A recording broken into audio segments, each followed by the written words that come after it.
तो दोस्तों तेरी छाऊं ड्रामे के अंदर वदीमा होने वाली है किडनैप और ये किडनैपिंग वाला सीन बहुत ज्यादा थ्रिलिंग होगा क्योंकि बहुत सारी अटेम्प्ट्स के बाद फाइनली नेक्स्ट एपिसोड में आपको दिखाया जाएगा कि वदीमा किडनैप हो जाएगी। जी बिल्कुल आपने ठीक सुना। उसके बाद की जो स्टोरी है ना वो और ज्यादा इंटरेस्टिंग है। आपको बहुत सारे सुपर्ब सीन देखने को मिलेंगे। लेटेस्ट एपिसोड के अंदर भी काफी थ्रिलिंग सिनेरियोस थे। तो भैया सब कुछ डिस्कस करने वाले हम आज इस वीडियो के अंदर, लेकिन उससे पहले पीके लग्जरीज की तरफ से आपको इस तरह के लग्जरी होम डेकोर गिफ्ट्स दिए जा रहे हैं, वो भी फ्री ऑफ कॉस्ट। करना सिर्फ आपने ये है कि भैया मिस्टर नुमानलीन चैनल को सब्सक्राइब कर लें और हमें इंस्टाग्राम पे फॉलो करने के बाद दोनों के स्क्रीनशॉट वहां पे शेयर कर दीजिएगा।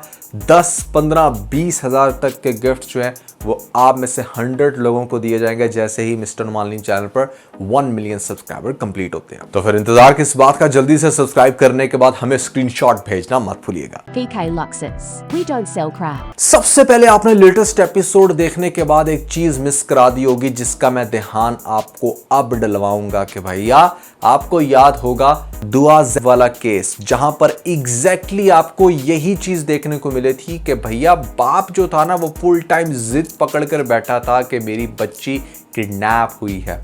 बाप बहुत ज्यादा फोर्स करता रहा, प्रेस कॉन्फ्रेंसेस करता रहा और सेम सिचुएशन आपको देखने को मिलती है यहाँ पर वदीमा के केस में।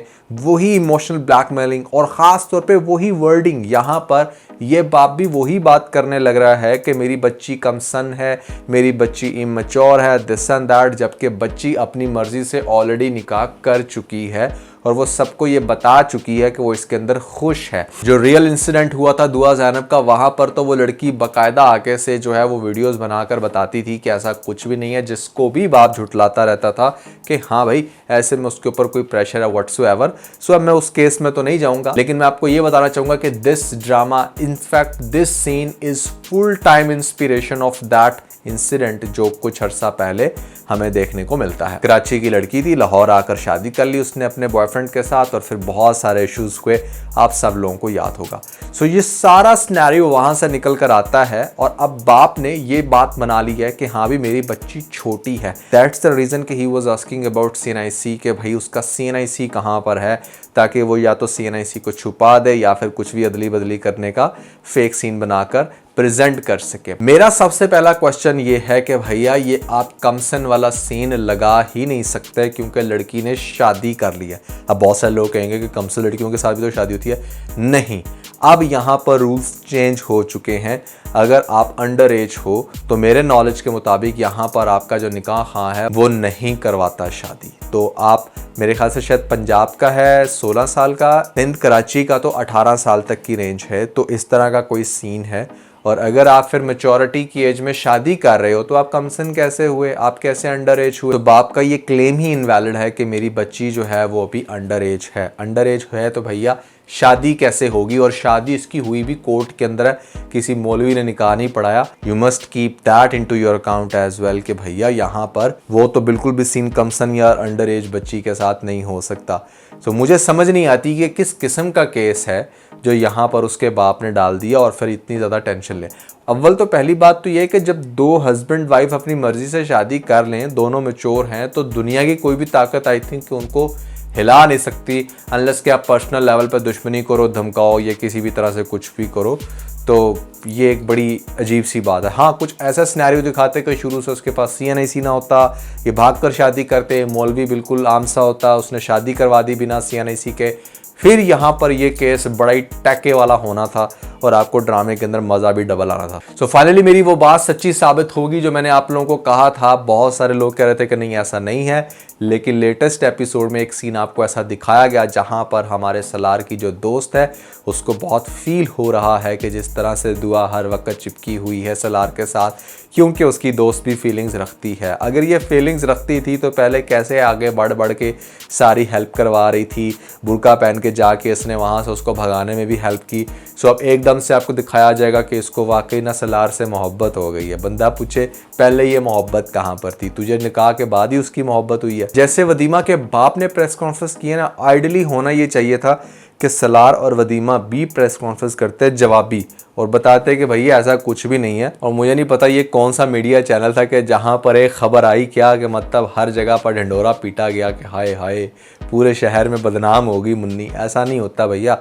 आजकल तो टीवी चैनल्स पर भी कोई ऐसा खास नहीं नज़र डालता अनलेस के हर चैनल एक ही बात करने लगे और सोशल मीडिया पे भी वो बहुत ज़्यादा चीज़ वायरल हो, फिर लोगों के नोटिस में आती है। यहाँ तो एक प्रेस कॉन्फ्रेंस बाप ने की नहीं और पूरे गाँव को पता चल गया कि भैया हाँ यहाँ पर ये सब कुछ हुआ है। कुछ चीज़ें ना मेरे ख्याल से अब हमारी प्रोडक्शन टीम्स को मैच्योर होकर सोचनी चाहिए कि यार हम इसको कैसे अपने बेंचमार्क को मज़ीद रियलिस्टिक बना सकते हैं। हर चीज़ को बिल्कुल बस एक सिनेरियो बनाकर सर से नहीं उतार देना चाहिए। सो नवीद के ऑफिस वाला सीन देखकर मुझे एग्जैक्टली जब वी मेट की गीत याद आ जाती है, जो बिल्कुल इसी तरह कॉल करके अपने बॉयफ्रेंड के कहने पे अच्छी खासी जो है ना टका के क्लास लेती है। कुछ वैसी ही क्लास ले रही थी यहाँ पर। बट एक चीज़ मैं ये कहना चाहूँगा कि आपको ये जो किडनैपिंग वाले बंदे दिखाए हैं ना, जिस तरह की ये सिचुएशंस में मतलब हरकतें करते फिर रहे होते हैं, बार बार आते हैं, अटैम्प्ट करते हैं, they guys should be very serious. उनकी जो बॉडी लैंग्वेज है वो बहुत ही किसी फ़नी ड्रामे के कैरेक्टर की तरह लगती है। ऐसा नहीं लगता कि जैसे वाकई वो बहुत सीरियस काम कर रहे हैं, किडनैप कर रहे हैं। वो बड़े अजीब लग रहे होते हैं। कितने लोग इससे एग्री करते हैं, डिसएग्री, कमेंट्स में मुझे ज़रूर बताइएगा। और अब आपको दिखाया जाएगा नेक्स्ट एपिसोड में फाइनली यहाँ पर वो जो 2 लोग हैं जिन्होंने लेटेस्ट एपिसोड में अटैम्प्ट तो किया, बट ऐसे केस में कोई आ जाता है बाहर।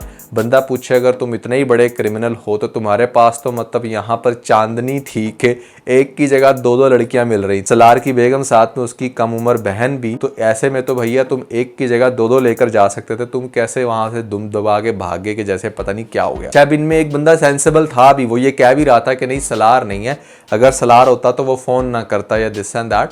तो फिर भी इन लोगों ने क्यों नहीं देखा, हत्ता के खिड़की में से नज़र आ रहा था, बहुत अच्छे से देखा जा सकता था कि सीन है क्या।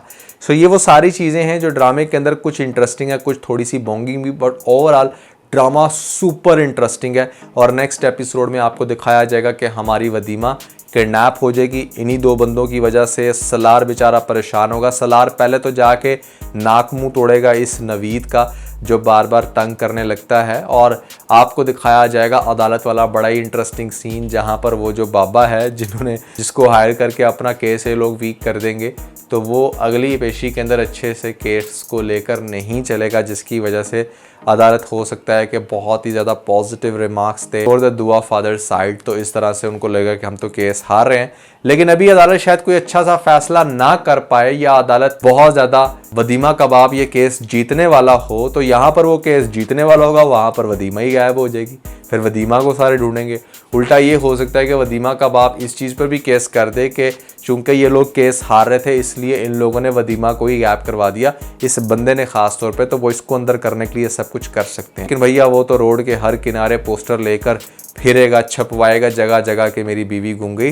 सो बड़ा इंटरेस्टिंग होने वाला है ड्रामा, बहुत ही मज़े की स्टोरी चल रही है। आप लोगों को कैसा लग रहा है तेरी छाँव में ड्रामा, कमेंट्स में मुझे जरूर बताइएगा। इसके अलावा अगर आप लोगों ने मेरा लेटेस्ट व्लॉग नहीं देखा तो ऊपर आपको लिंक मिल जाएगा, जल्दी से लिंक पे क्लिक करके वीडियो देख के अपना फीडबैक मुझे जरूर दीजिएगा।